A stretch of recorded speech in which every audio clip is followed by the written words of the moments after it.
July 25, 1944, Fonte Plateau, Guam. In the dense tropical darkness, like ghosts, 3,200 Japanese soldiers moved into position around the exhausted Marines of the 3rd Marine Division. The Americans had been fighting for days, ammunition was running low, and nerves were frayed from continuous combat. Lieutenant Colonel Edward Wenzel's radio crackled with reports from his scattered positions. His men were spread across the plateau, vulnerable and exposed. Every military manual said the same thing. When you're surrounded and outnumbered 3-1, you dig in and pray for reinforcements. The Japanese had done their homework. They knew exactly where the Marines were sleeping. They knew which positions were the weakest. They knew the Americans had nowhere to run. When Lieutenant General Takashina gave the final signal for the attack, he believed he was about to deliver a decisive blow that would forever crush American resistance on Guam. But the Japanese made one fatal assumption about what happens when you corner a United States Marine. The first Japanese artillery shell pierced the night air at 03 Mach, its whistle cutting through the humid darkness like a blade. Lieutenant Colonel Edward Wenzel pressed his face into the muddy earth of his command post, feeling the ground vibrate beneath him as an explosion tore through the jungle 50 yards away. The counterattack had begun exactly as his intelligence reports predicted, but the sheer ferocity of the bombardment exceeded all estimates prepared by his staff. The radio airwaves crackled with static as reports poured in from across Fonte Plateau. The 3rd Battalion was under heavy mortar fire from the north. The 2nd Battalion reported muzzle flashes moving through the tree line to the east. The hospital complex near Asan Point was already under small arms fire from Japanese infiltrators who had somehow penetrated the outer perimeter. Wenzel grabbed the handset and began issuing orders with the calm precision that had earned him the respect of every Marine under his command. He had been through Bougainville and knew that panic in the opening minutes of an assault could collapse an entire defense faster than enemy bullets. Captain Frank Bibb's voice cut through the radio static from his position on the eastern slope of the plateau. His 3rd Battalion was being hit by what sounded like an entire regiment of Japanese infantry, supported by knee mortars and machine guns that had been pre-positioned during daylight hours. The enemy had studied American defensive patterns for weeks, identifying every foxhole, every supply route, every weak point in the Marine perimeter.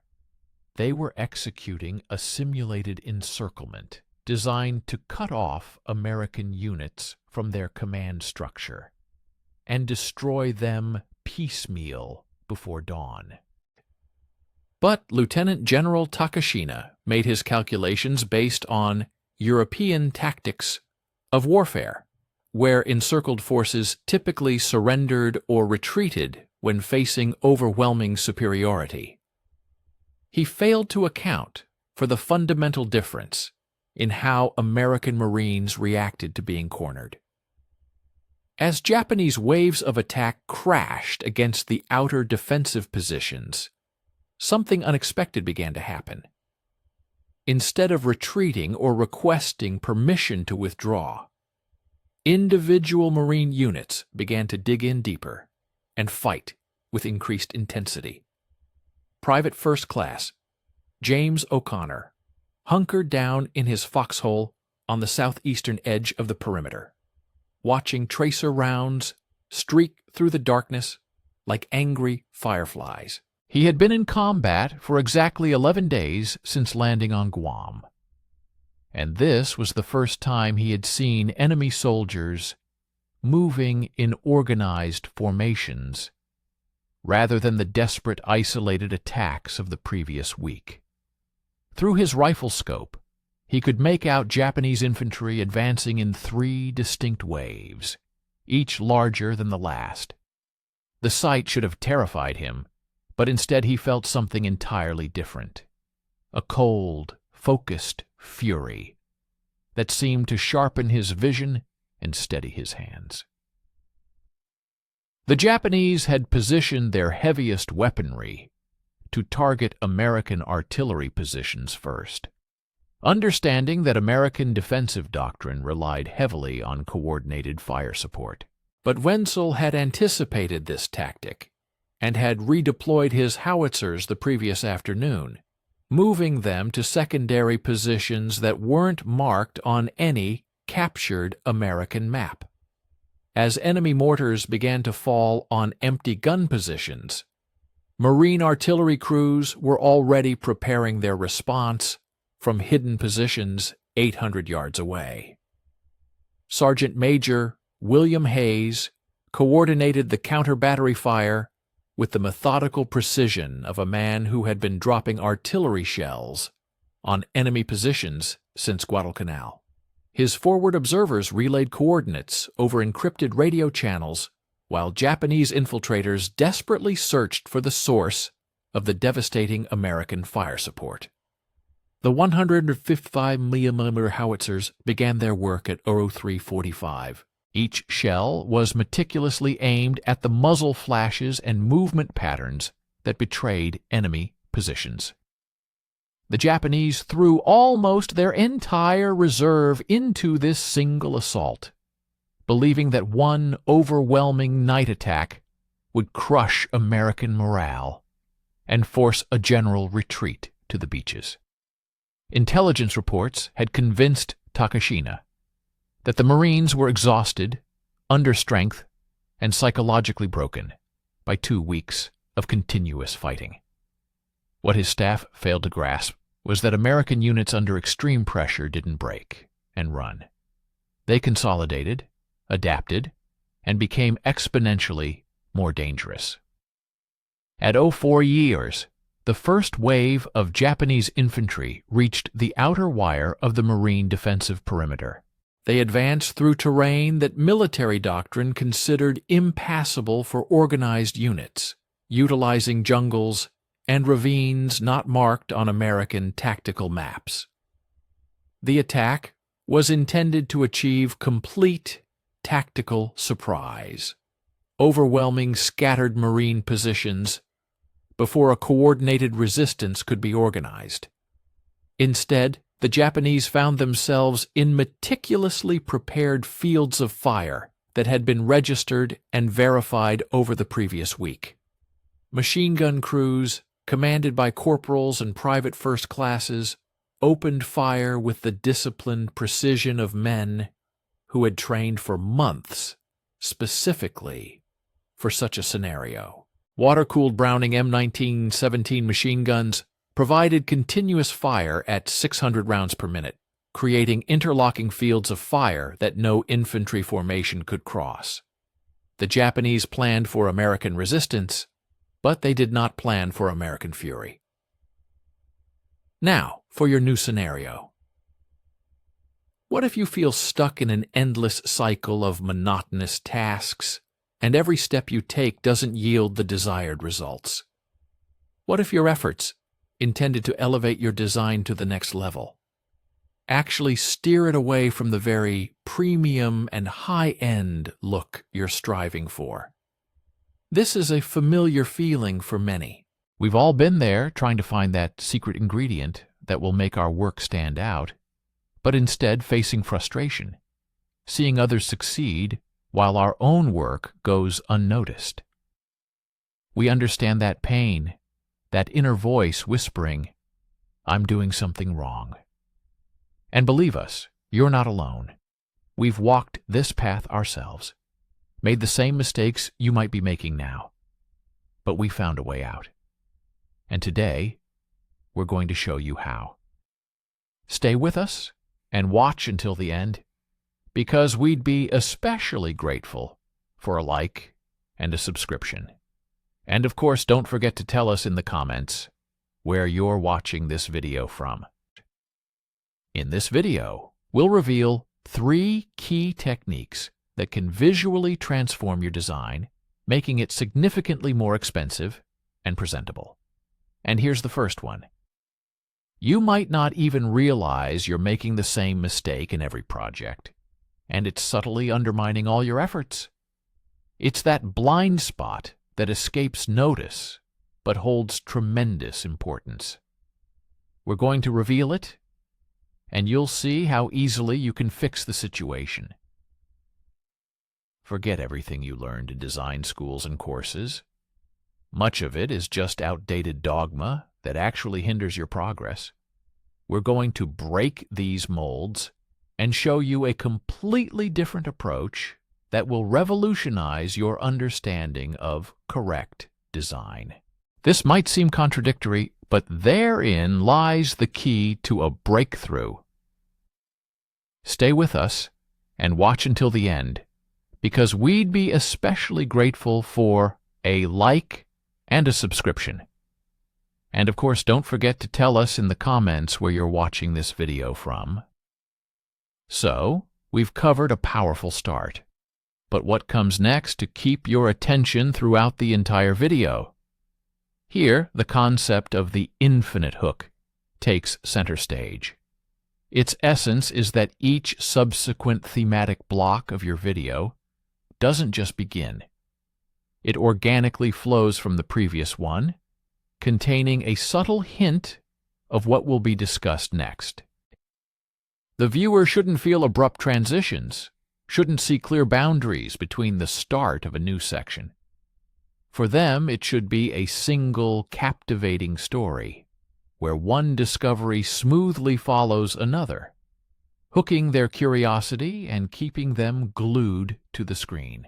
All these internal divisions that exist in your script for structuring convenience remain invisible to the viewer.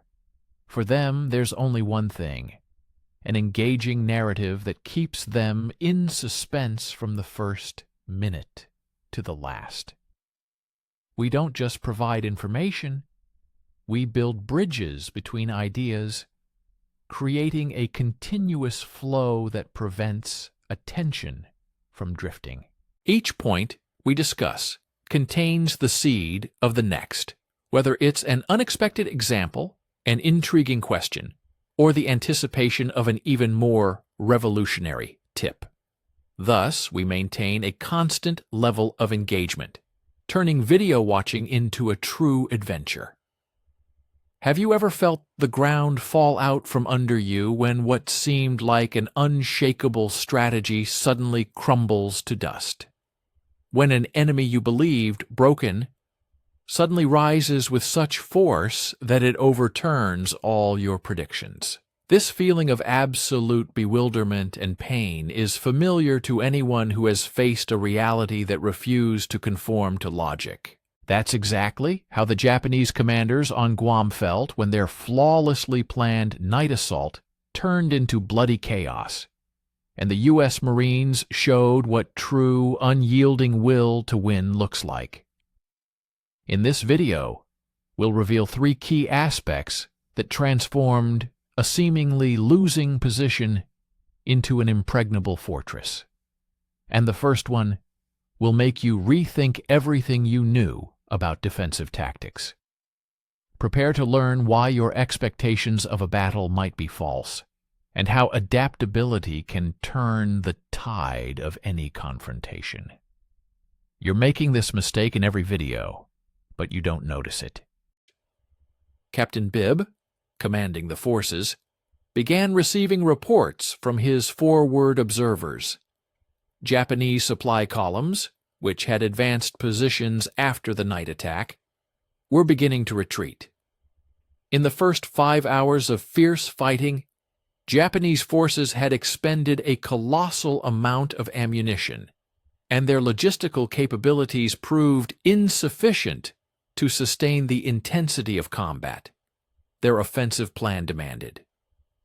Even more importantly, intercepted radio traffic revealed that Japanese commanders were beginning to lose contact with many of their subordinate units, as American artillery systematically destroyed enemy command posts and communication equipment. Stay with us and watch until the end, because what you're about to learn will change your perception of resilience. We'd be especially grateful for a like and a subscription. And of course, don't forget to tell us in the comments where you're watching from. It was assumed that the technological advantages American forces held in daylight operations would be completely negated by darkness and close-quarters combat.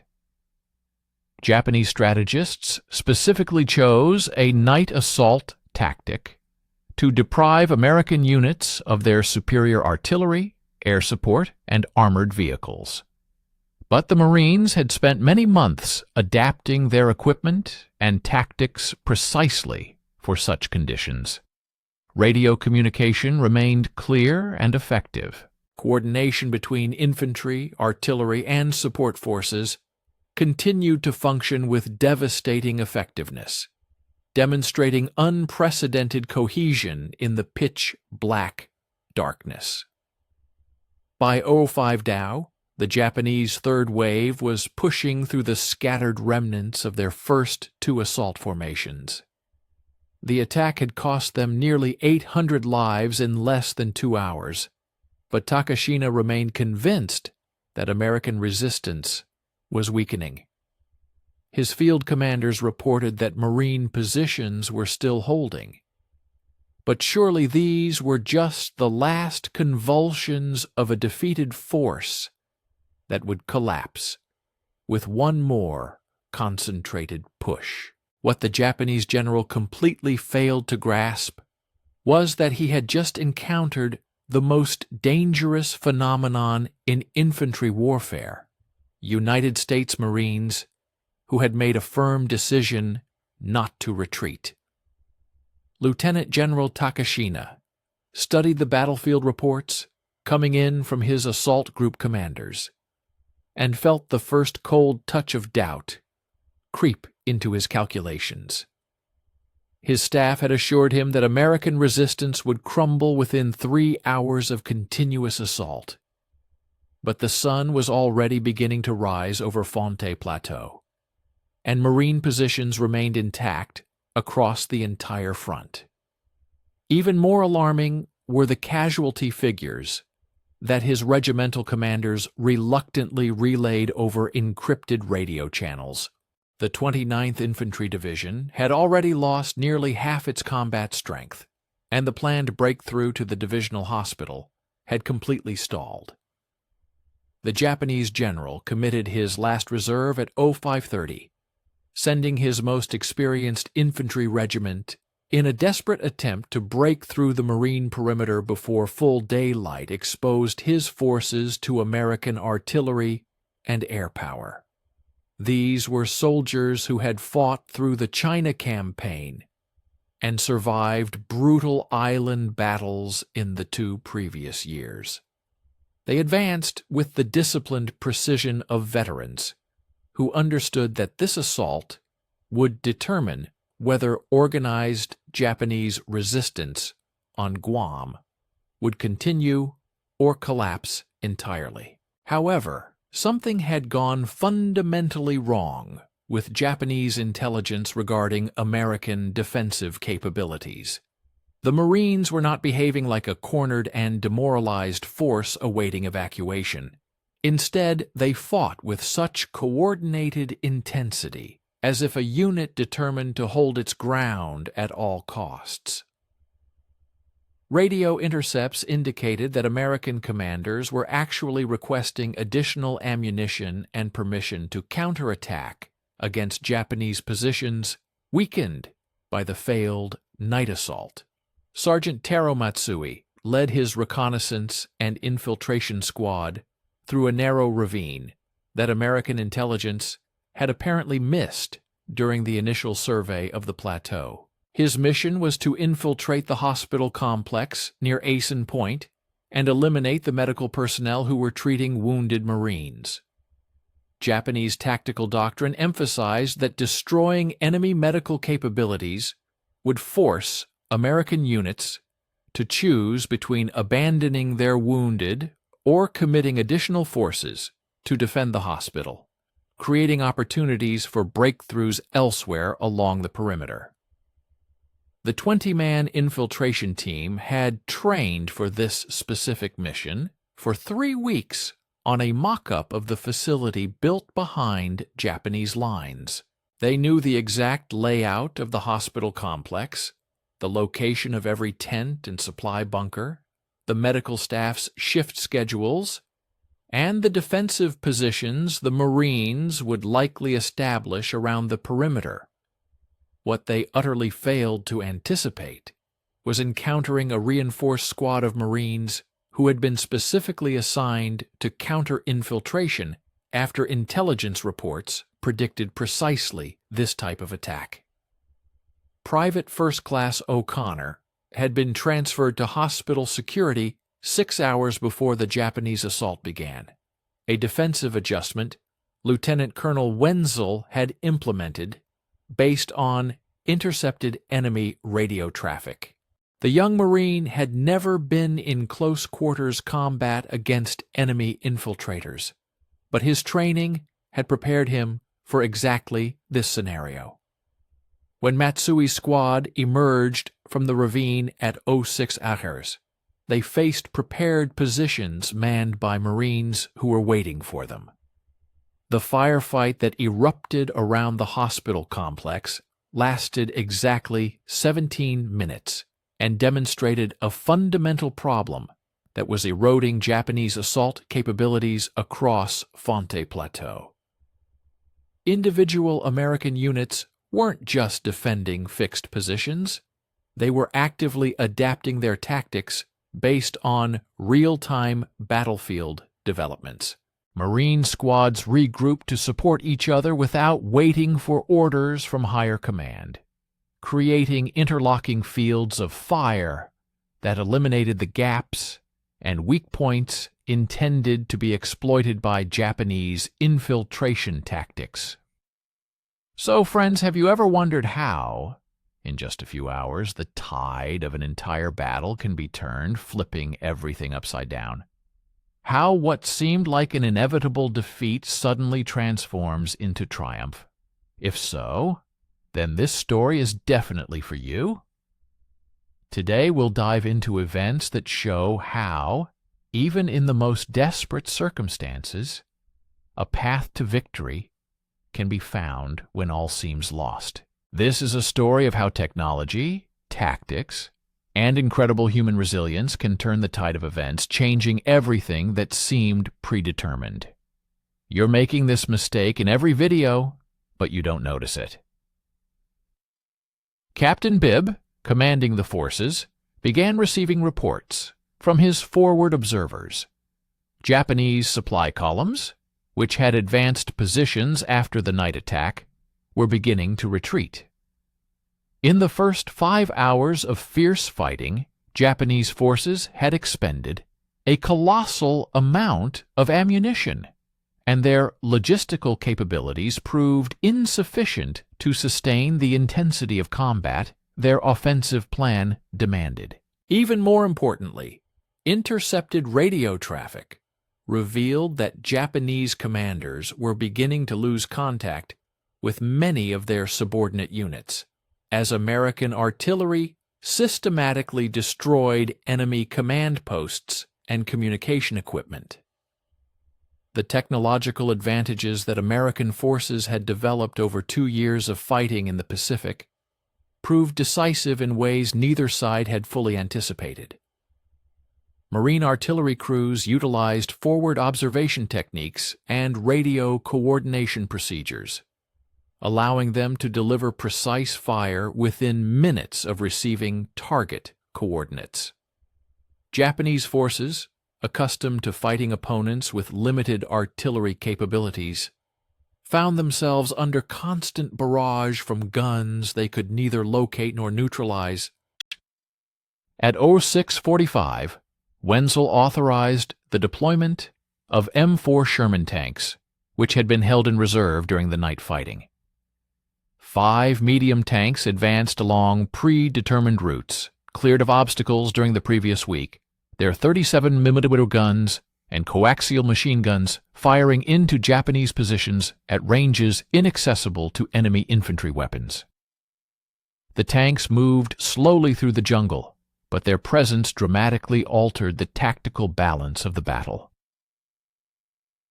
Japanese anti-tank capabilities on Guam consisted primarily of individual soldiers carrying magnetic mines and satchel charges, weapons that required an extremely close approach to be effective. The tanks operated in coordination with Marine infantry squads, which prevented enemy soldiers from closing to effective range, while their armored protection allowed them to advance into areas where unshielded infantry could not survive. Each Sherman carried enough ammunition to fire for many hours of continuous combat, providing sustained fire support that Japanese forces could not neutralize. The psychological impact of the American armored vehicles proved as significant as their tactical effectiveness. Japanese soldiers, who had endured hours of artillery bombardment and machine gun fire, now faced combat platforms that seemed invulnerable to their available anti-tank measures. Reports from captured Japanese soldiers later indicated that many units began to lose combat effectiveness as Marine tank counterattacks developed across multiple sectors of the front. By Oro 7ru, Lieutenant General Takashina was receiving reports that his assault forces had begun retreating from their forward positions without authorization from higher command. Individual Japanese units were making independent decisions to withdraw when their tactical situation became untenable, a breach of military discipline that indicated the complete failure of the counteroffensive. The general had committed his entire strategic reserve to this single attack, and the collapse of coordinated resistance meant that the organized Japanese defense of Guam was effectively over. The hospital complex that Sergeant Matsui had attempted to capture remained securely under American control. The veteran Japanese commando lay dead in a drainage ditch 50 yards from his objective, killed by a 19-year-old Marine private who had been in combat for less than 2 weeks. Scattered equipment and the bodies of his commando squad marked the furthest point of Japanese penetration into the American defensive perimeter. Captain Bibb established radio contact with his battalion commander and requested permission to pursue the retreating Japanese forces. But Wenzel ordered all Marine units to maintain their defensive positions until the full extent of the enemy's withdrawal could be determined. American casualties were surprisingly light given the intensity of the night assault, but ammunition expenditure had been enormous, and resupply operations would be necessary before any major offensive actions could commence. The sun rose higher over Fonte Plateau, illuminating a battlefield where the strategic balance of power on Guam had decisively shifted during 6 hours of darkness.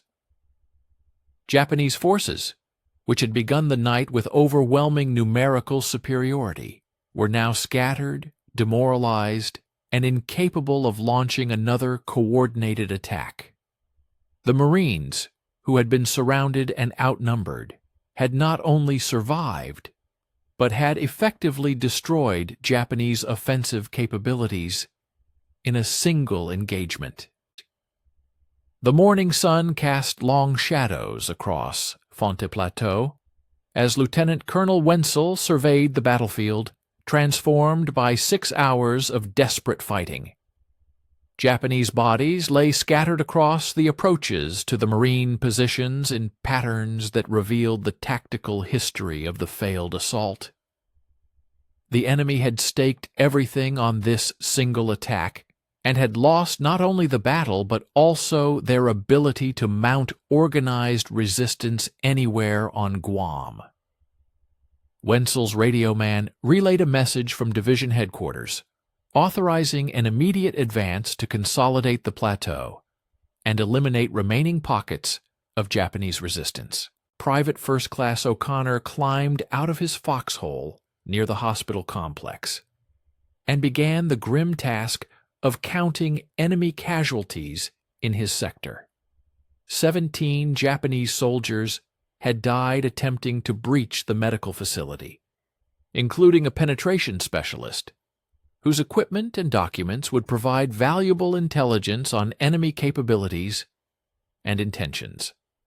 The young Marine had fired his M1 Garand rifle 43 times during the night's fighting, each shot aimed with the precision that months of training had ingrained into his muscle memory. He felt no satisfaction in the killing, but understood that his actions had saved the lives of wounded Marines who would have died without medical attention. Stay tuned and watch until the end. We'd be especially grateful for a like and subscription. And of course, let us know in the comments where you're watching from. Well, the introduction is generally clear, but what about the rest of the video? Here we introduce something called the infinite hook, where each block of your video contains a hint for the next. The viewer shouldn't realize where a new block begins. It's always a continuous story where the introduction is seamlessly replaced by a new hook.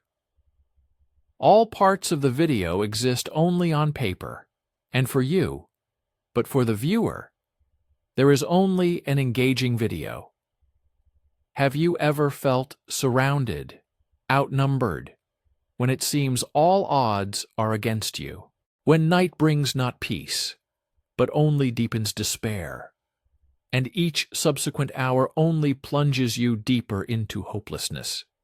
This is precisely how the morning of July 27, 1944 began for the American Marines on Guam. But what seemed like an inevitable disaster turned into one of the most incredible tactical reversals in history. Today, we will reveal 3 key factors that transformed a desperate defense into a crushing victory, and the first of them may completely change your perception of fortitude.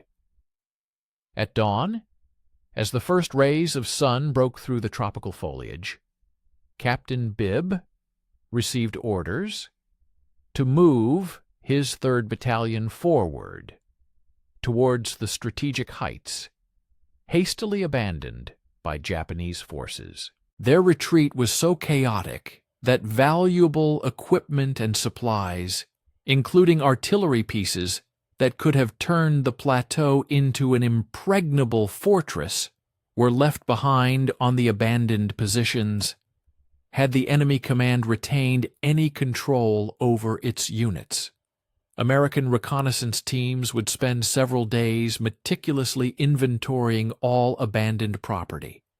But a far more significant discovery was the complete collapse of the Japanese command and control system, which became vividly apparent after their failed night offensive.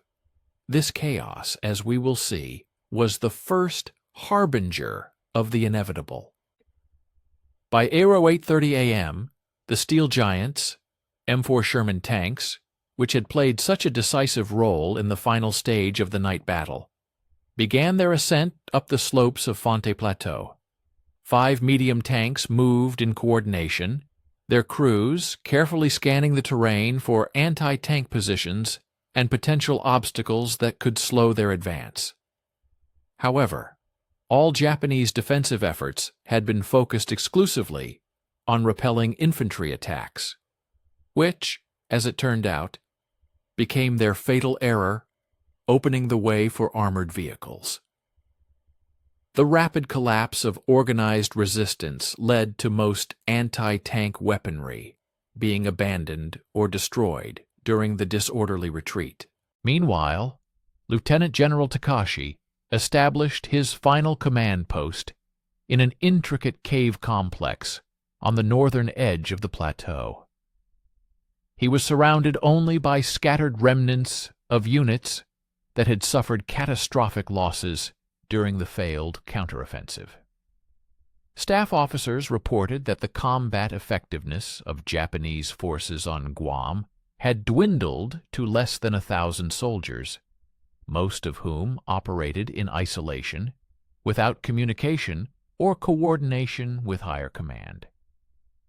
The general recognized the impossibility of further organized resistance, but Japanese military doctrine demanded fighting to the last drop of blood, preferring death to ignominious surrender.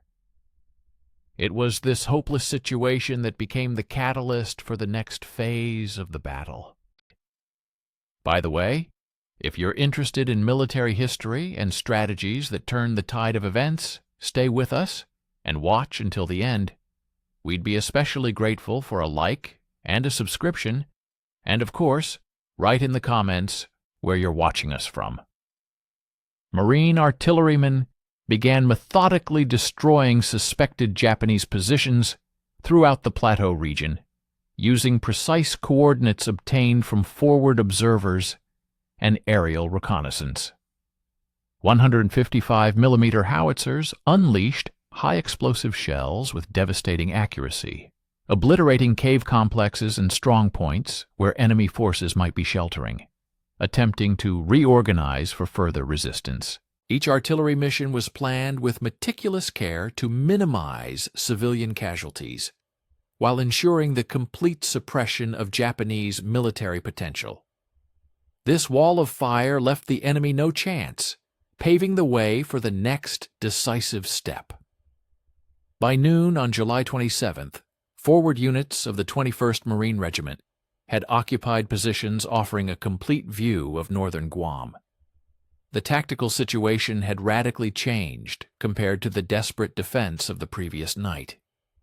Now, American forces controlled the commanding heights and possessed overwhelming superiority in artillery, armor, and air support. Japanese troops were scattered into small groups, hiding in caves and jungles, incapable of coordinated action, and systematically being eliminated during search and clear operations. This superiority became the key to finally breaking the enemy's spirit, as we will discuss in the next segment. And before we move on, I want to remind you again, stay with us and watch until the end. We'd be especially grateful for a like and a subscription, and of course, don't forget to write in the comments where you joined our historical journey. Approximately at 2 p.m., one of the companies encountered the largest remaining pocket of Japanese resistance. About 60 enemy soldiers attempted to entrench themselves in a ravine that provided natural protection from American artillery. This engagement, lasting 45 minutes, vividly demonstrated the fundamental tactical changes that had occurred after the failed night offensive. Japanese soldiers fought with desperate bravery, but they were critically lacking weapons, ammunition, and the necessary coordination to stop the advancing Marine units, supported by tanks and artillery. This episode was a clear testament to their doom, foreshadowing the imminent end.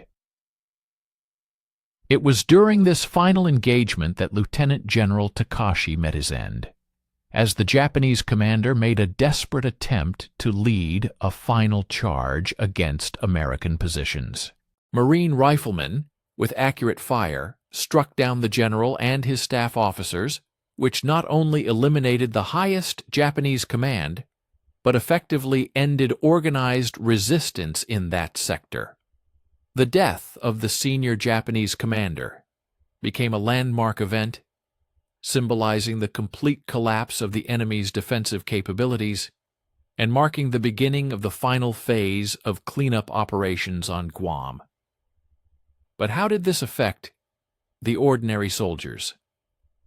Private First Class O'Connor participated in the advance that cleared the ravine where Takashi made his last stand. This young Marine, in less than a full day of intense combat, transformed from a frightened recruit into a seasoned veteran, His actions during the hospital defense earned recognition from his squad leader and served as a vivid example of the transformation that combat experience produces in American soldiers who survive their first major engagement. The confidence and tactical knowledge he gained in this hell proved invaluable during subsequent operations to secure full control of the island. And this was just the beginning.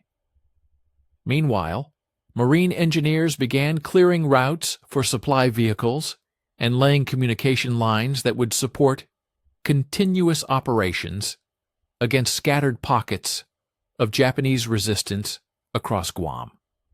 The logistical capabilities possessed by American forces provided them with a decisive advantage in prolonged combat. While Japanese soldiers were forced to forage for food and ammunition, Marine units regularly received everything necessary to maintain combat effectiveness for weeks or even months of further fighting. This difference in supply, as we will see, played a critical role. By 6:00 p.m. on July 29th, organized Japanese resistance on Fonte Plateau had been completely suppressed. Marine patrols reported only isolated contacts with individual fighters and small groups who no longer posed any threat to American control over the strategic heights. The battle, which began with Japanese forces encircling and outnumbering American defensive positions, concluded with the complete destruction of the enemy's offensive potential and the establishment of secure U.S. control over Guam's critical strategic points. But the story doesn't end there. Lieutenant Colonel Wells established his command post in the very cave complex that Lieutenant General Takashi had used in his final hours, symbolically occupying the position from which Japanese resistance had been coordinated.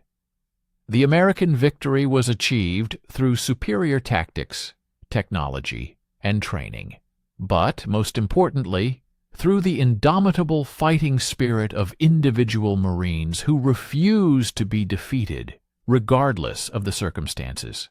The 21st Marine Regiment vividly demonstrated that American infantry units possessed capabilities that the enemy command had fundamentally underestimated. And this is a lesson relevant to this day. Have you ever found yourself in a situation where everything goes wrong, when it seems that the enemy forces are superior to you in every way, and defeat is inevitable? What if I told you that even in such desperate circumstances, you can find a path to victory that will overturn all notions of what's possible? This is exactly the incredible story that the battle unfolded on the island of Guam will tell us, where an outcome that seemed predetermined turned into one of the most stunning triumphs of World War II. Many believe that the outcome of a battle is decided only by numerical superiority. But today, we will show how a deep understanding of tactics and an indomitable spirit can refute this assertion. In this video, we will reveal 3 key aspects that allowed American Marines not just to stand their ground, but to achieve a crushing victory when the stakes were higher than ever. And the first of these aspects will make you look at the very concept of defense in a completely different way. After that night, which changed everything, silence reigned on Fonte Plateau, its weight pressing on the consciousness of every Marine who survived those hours. But the figures released after the battle spoke for themselves, revealing the full picture of the engagement. Japanese forces lost approximately 3,200 soldiers killed, and virtually all surviving personnel were either wounded or scattered across the island in small groups. American losses, in contrast, amounted to less than 200 killed and wounded. This ratio not only demonstrated the decisive nature of the tactical victory, it screamed of complete superiority. Moreover, the destruction of Japanese offensive capabilities meant that the remaining enemy forces on Guam could offer only symbolic resistance to American operations to fully secure the island. Stay with us and watch until the end, because even more exciting details of this story await you. We'd be especially grateful for a like and a subscription, and of course, write in the comments where you're watching us from. One of the captains who survived that night submitted his post-battle report, detailing the tactical innovations that played a crucial role in the night battle. American defensive doctrine honed over months of fierce fighting in the Pacific now emphasized unprecedented flexibility, impeccable coordination, and an aggressive response to any enemy attacks. The Marines who held Fonte Plateau became the living embodiment of the culmination of military training and combat experience that transformed American infantry into the most formidable fighting force in the entire Pacific theater of operations. Private First Class O'Connor sat on the edge of his foxhole, methodically cleaning his M1 Garand rifle, a skill ingrained by merciless combat. But his hands moved automatically, while his mind desperately tried to comprehend what he had seen and done. The hospital complex, where he had killed his first enemy soldier, was peacefully bathed in the morning sunlight. But memories of muzzle flashes and desperate voices begging for ammunition would haunt him for decades. The captain moved among his men, checking on wounded Marines and ensuring the proper distribution of ammunition and medical supplies. But he saw in their faces the same weary expression he recognized in his own reflection. They had accomplished something extraordinary during 6 hours of desperate struggle, but the cost of that achievement was written in a fatigue that penetrated deeper than mere physical exhaustion.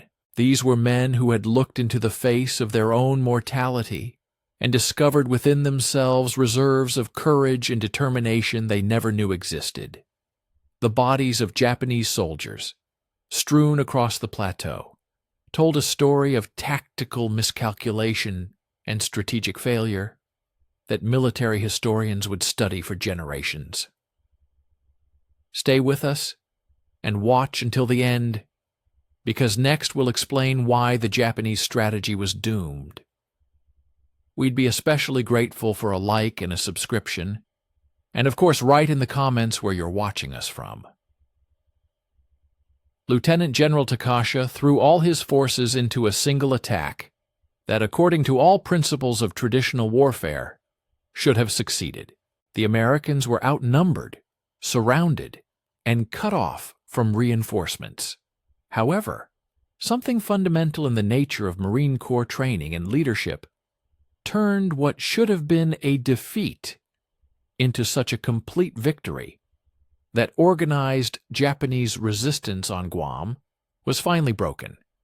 Lieutenant Colonel Wells erected a temporary memorial near his command post, using a piece of shrapnel-riddled metal to mark the spot where 17 Marines had died defending positions they refused to abandon.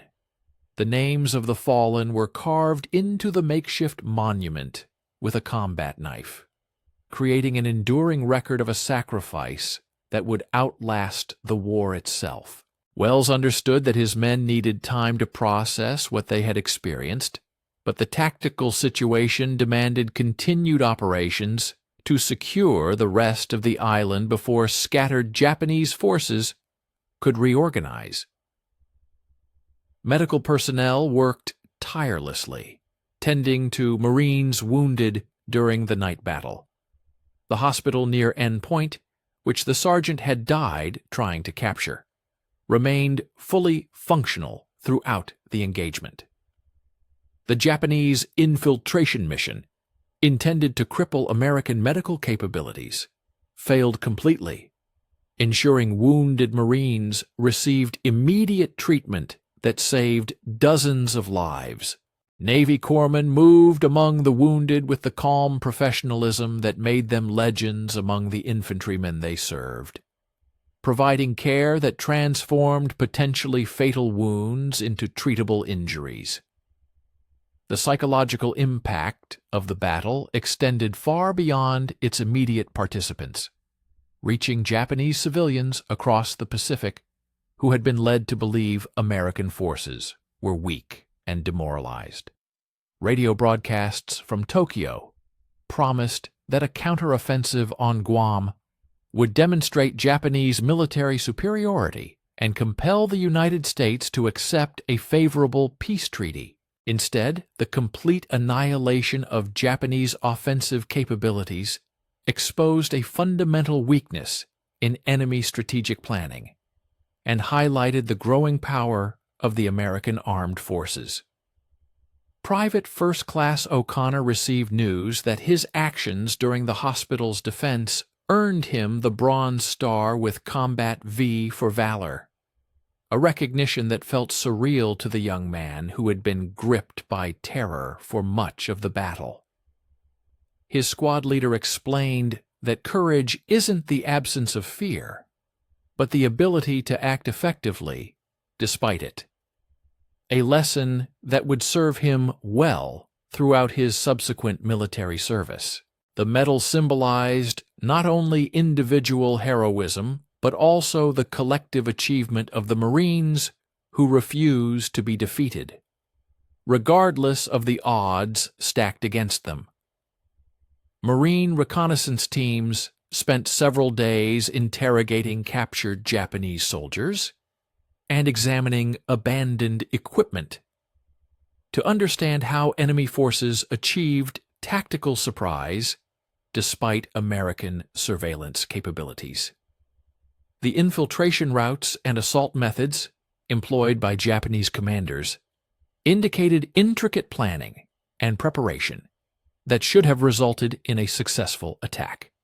The failure of such a well-conceived operation demonstrated that American defensive doctrine had evolved to counter enemy tactical innovations through superior training and leadership. Many are convinced that when all odds are against you, there's virtually no chance of success. That defeat is merely a matter of time when superior enemy forces press from all sides. But what if we told you that even in the most desperate situations, you can not only hold your ground but also turn the tide in your favor, securing a stunning victory that forever changes the game? This might seem incredible, almost fantastical, but precisely such a reversal occurred on the island of Guam, and the lessons from that fateful confrontation remain relevant to this day. You might believe that the outcome of any battle is solely determined by numerical superiority and firepower. However, the story of the Battle of Fonte Plateau will demonstrate that true strength lies in the details most tend to overlook. Forget everything you thought you knew about traditional defense and combat methods. The way the Marines operated on Guam completely overturned existing military doctrines, challenging established notions. Today, we will reveal precisely how this triumph was achieved, and which three key principles altered the course of not just one battle, but the entire Pacific War. Stay with us and watch until the end, as even more astonishing discoveries await you. We'd be especially grateful for your like and subscription, and of course, we're very keen to know where you're watching from. Let us know in the comments. The captain who survived that night immediately submitted detailed recommendations for tactical changes based on the invaluable experience gained from the night battle. He insisted that American defensive positions desperately needed improved communication between adjacent units and closer coordination with supporting artillery and armored vehicles. The success of Japanese infiltration attempts clearly highlighted a critical need for additional anti-infiltration patrols and more advanced early warning systems. But perhaps the most crucial lesson learned from this engagement was the understanding that Marine units perform best when individual initiative is encouraged, rather than suppressed by rigid adherence to predetermined plans. This marked the first step toward a new era of military thought. Don't lose the thread of the narrative. Watch until the very end to discover all the details of this incredible story. Your support in the form of a like and subscription is invaluable to us, and we eagerly await your comments, letting us know your city or country. Kya pui. The recovery of Guam commenced immediately after the suppression of organized Japanese resistance. Marine engineers and CBs, construction battalions, worked tirelessly to repair the damage inflicted by weeks of fierce fighting. The airfield, which would later become a pivotal base for B-29 bombers striking the Japanese home islands, was significantly expanded and modernized, incorporating lessons learned from previous Pacific campaigns. Local residents who had endured harsh Japanese occupation received medical aid and essential supplies, initiating the process of restoring civil administration under American oversight. These actions clearly demonstrated that the victory at Fonte Plateau held not only military, but also profound humanitarian significance, paving the way for long-term changes. Lieutenant Colonel Well was promoted to full colonel and assigned to division headquarters, a well-deserved recognition of his outstanding leadership, which proved crucial during the most critical phase of the Guam campaign. His tactical innovations and calm decision-making under immense pressure averted a potential disaster and transformed a defensive battle into a decisive victory. The methods he developed were subsequently incorporated into Marine Corps doctrine and taught at military academies for decades after the war's conclusion, demonstrating his foresight and strategic genius. It was his approach to command that became the second pillar of success. The strategic implications of the Battle of Fonte Plateau echoed throughout the Pacific theater of operations, where Japanese commanders realized with horror that American infantry combat capabilities significantly surpassed their boldest previous estimates. The complete annihilation of numerically superior enemy forces in a single engagement convincingly demonstrated that traditional tactical approaches were utterly inadequate against an enemy who combined advanced technology with exceptional training and outstanding leadership. Japanese defensive planning for remaining strongholds in the Pacific was drastically revised following a thorough analysis of the events on Guam. This altered not only tactics, but also the very psychology of warfare. Private First Class O'Connor was evacuated to a hospital in Hawaii for treatment of wounds that proved more serious than initially thought. However, just 3 months later, he returned to combat operations and participated in the assault on Iwo Jima. The experience of surviving his first major battle transformed him from a regular recruit into a seasoned veteran, whose skills and knowledge proved invaluable in subsequent operations. His personal evolution vividly mirrored the broader transformation of the American armed forces occurring across the Pacific Front, demonstrating how individual destinies interwoven with a larger historical narrative. The final casualty count revealed the true scale of what was achieved in 6 hours of desperate confrontation. Japanese forces lost 3,200 soldiers killed, with fewer than 100 prisoners taken, and the remainder scattered in disorganized groups across the island. American losses amounted to 197 killed and wounded, a ratio that demonstrated not just tactical superiority, but also fundamental differences in combat effectiveness that ultimately determined the outcome of the war in the Pacific. These figures spoke for themselves, foreshadowing the changes to come. The Marines holding Fonte Plateau intuitively understood they were part of something historically significant. However, the full significance of their achievement only became evident decades later, when military historians analyzed the battle within the context of Pacific theater operations. They proved that American infantry possessed capabilities that enemy commanders had severely underestimated. Capabilities that proved decisive in every subsequent campaign of the war. This was not merely a battle. It was a harbinger of a new era. 3 months after the Battle of Fonte Plateau, Colonel Wells stood in the operations center of a newly constructed air base, which now occupied the very ground where Japanese forces had launched their last desperate assault. A massive runway stretched across the terrain, soaked in blood during 6 hours of fierce fighting. But now heavy B-29 Superfortress bombers taxied across the concrete surface, preparing for bombing missions against the Japanese home islands. The transformation of Guam from a contested battlefield into a strategic bomber base symbolized a broader shift in Pacific theater operations, made possible by the Marine victory. This was a tangible result of their heroism. Private First Class O'Connor, now fully recovered from his wounds and promoted to corporal, served as a squad leader in the 4th Marine Division, preparing for the assault on Iwo Jima.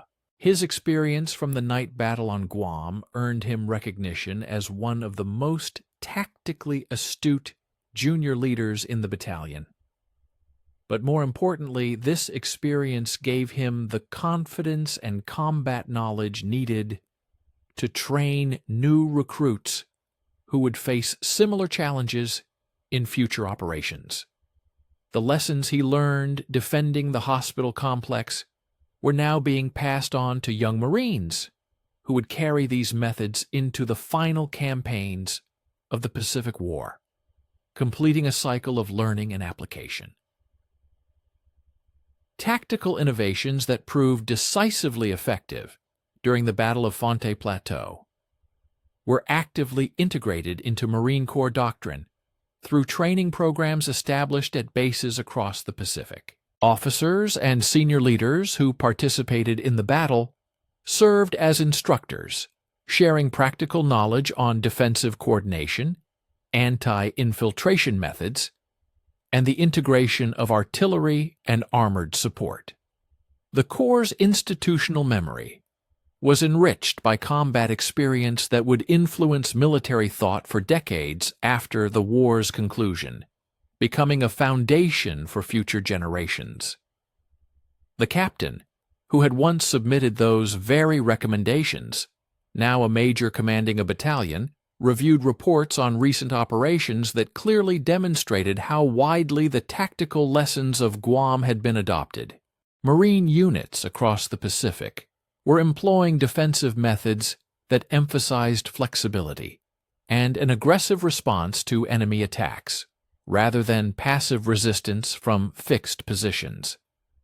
The psychological transformation that occurred during the night battle was replicated in training programs that taught Marines to view encirclement not as a harbinger of defeat, but as a unique opportunity to destroy enemy forces that had exposed themselves to concentrated fire. This was a true triumph of spirit and tactics.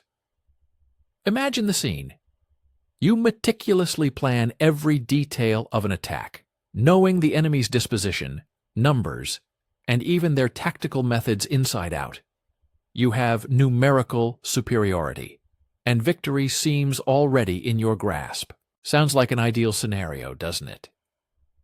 What if I told you that precisely such a plan resulted in complete, crushing failure?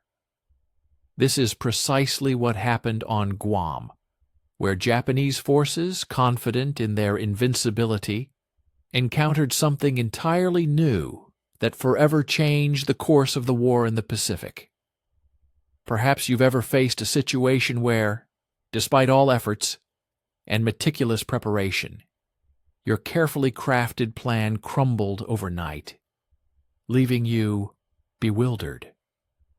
The Japanese command experienced this feeling to its fullest, but American Marines, caught in the hell of night combat on Fonte Plateau, found a way out where none seemed to exist. We will tell you how they managed it and why their victory became not merely a tactical success, but a fundamental turning point. In this video, we will reveal 3 key factors that transformed what the Japanese believed would be a predictable battle into a catastrophe for them and a turning point for the Allies. You will learn about the fatal error Japanese analysts made in assessing their opponent, and why their traditional tactics, which had previously brought success, became a deadly trap for them. This was not merely a fight. It was a paradigm shift that overturned all notions of modern infantry warfare. Stay with us and watch until the end. We'd be especially grateful for a like and subscription, and of course, let us know in the comments where you're watching from. Studying the catastrophic failure of their counteroffensive on Guam, Japanese military analysts reached conclusions that fundamentally altered strategic planning for the remainder of the war.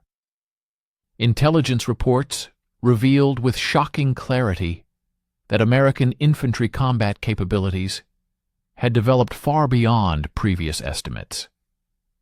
Particular attention was paid to the level of small unit leadership, impeccable tactical coordination, and the masterful integration of various types of supporting weaponry.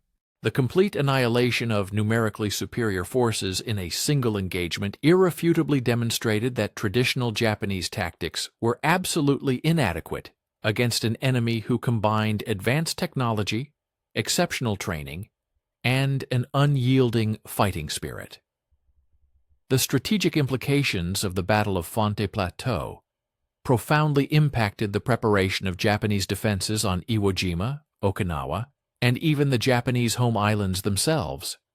Military commanders bitterly realized that frontal assaults on prepared American positions would lead to catastrophic losses without achieving any tactical objectives. New defensive doctrines now emphasized prolonged resistance from pre-prepared positions, abandoning counter-offensive operations designed to push American forces back to their landing beaches. The psychological shock of defeat on Guam convinced Japanese planners that their forces were no longer capable of achieving decisive victories over American infantry in open combat.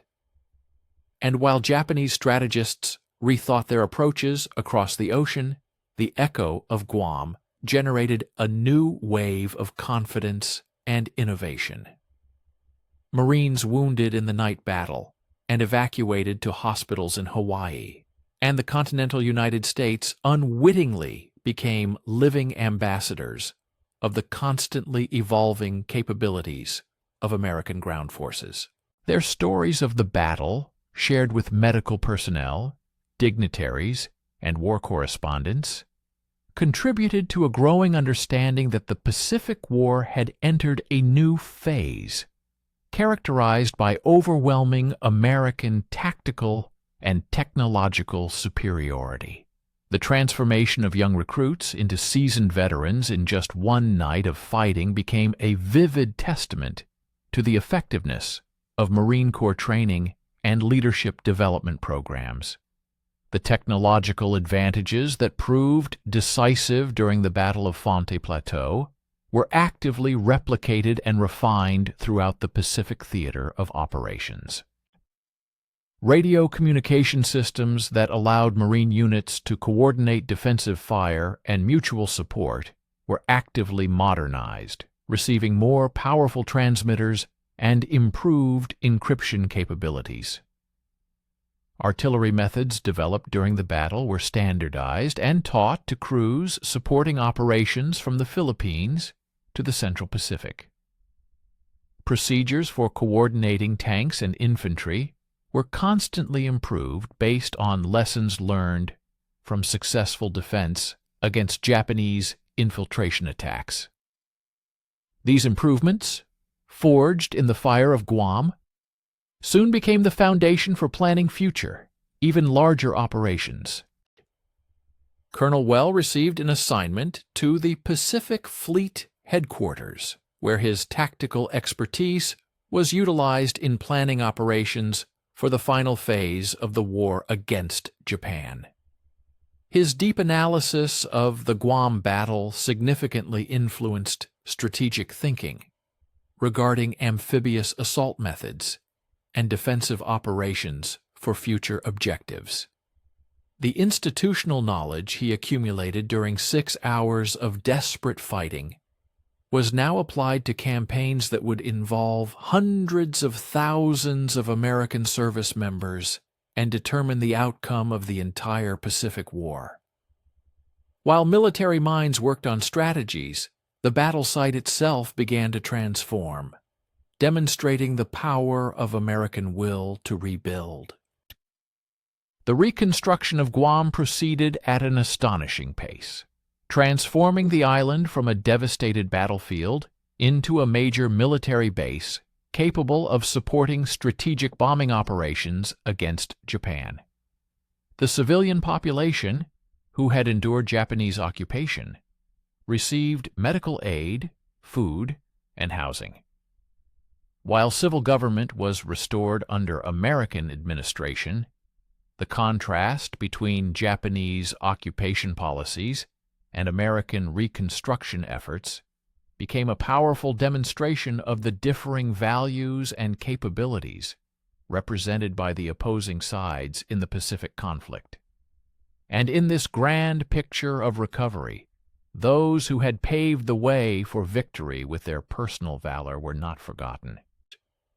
The citation for Private First Class O'Connor's Bronze Star was read at a ceremony attended by Marines who had fought alongside him during the hospital's defense. However, the true significance of his actions extended far beyond individual recognition. His transformation from a frightened recruit into a confident combat leader symbolized the transformation the Marine Corps was effecting with thousands of young Americans who never imagined they possessed the courage and capabilities necessary for sustained combat. This spirit, forged in battle, became a model for others. The institutional culture that fostered such rapid development of combat effectiveness was studied and adopted by military organizations of all allied nations. The final phase of clearance operations on Guam revealed the full extent of Japanese losses from the failed counteroffensive. Burial teams, working under the supervision of Marine engineers and Navy medical personnel, processed the remains of 3,200 enemy soldiers, ensuring dignified burial despite the circumstances of their deaths. The respect shown to fallen enemies reflected the professional standards that distinguished American military operations and contributed to subsequent reconciliation between former adversaries in the post-war period.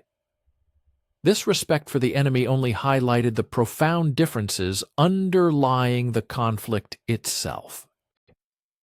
Intelligence gathered from captured documents and interrogated prisoners revealed the detailed planning that preceded the Japanese assault on Fonte Plateau. Enemy commanders possessed accurate information regarding American defensive positions, troop strength, and tactical procedures, but they were entirely unprepared for the fighting spirit and tactical adaptability demonstrated by Marine Corps units during the decisive battle. The failure of such a well-planned operation provided valuable insights into the fundamental differences between American and Japanese military cultures and their relative effectiveness in extreme combat conditions. Ultimately, these differences determined the fate of the entire island. The airfield, now occupying Fonte Plateau, became a symbol of American industrial and military might, supporting bombing operations that directly contributed to Japan's eventual surrender. B-29 crews, preparing for sorties over the Japanese mainland, passed memorials, marking the positions where Marines had fallen defending the land that was now vital to Allied victory in the Pacific. The transformation of a contested battlefield into a strategic asset demonstrated the broader trajectory of the war and the decisive nature of a tactical victory achieved during a single night of desperate fighting.